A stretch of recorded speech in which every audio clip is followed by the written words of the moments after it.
The one time I had a questionable experience was when cannabis, this was like 15 years ago, before cannabis was the way it was, before there were labels.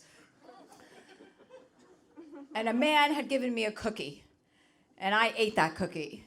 And I thought I was at a movie theater. And when the movie ended, I got up to leave the movie theater, only to find out I was on an airplane.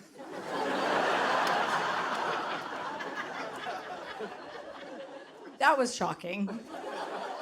Because I didn't just get up, I got my shit together. I got my coat, and it had a belt, it must have been winter.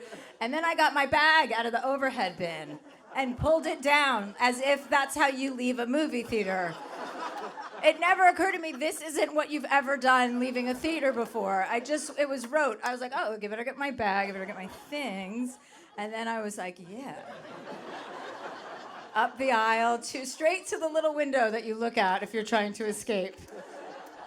And I'm looking at the other passengers like, what are these idiots waiting for? The credits?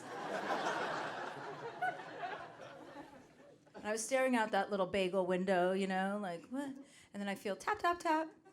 And I turn around, and the flight attendant's like, sweetie, there are 3 more hours left on this flight. And I was like, I know. I was like, I'm going to the bathroom to change. Just layered on my lies. I was like, you're not going to shame me. And then I walked up to the bathroom and shoved my suitcase inside. Apparently, not only was I not at a movie theater, I had never flown on an airplane before and known that you can't bring your suitcase into that little urine-soaked wet box and change your outfit. But I did. I put on a tube top to prove a point. And I walked back out with my head held high.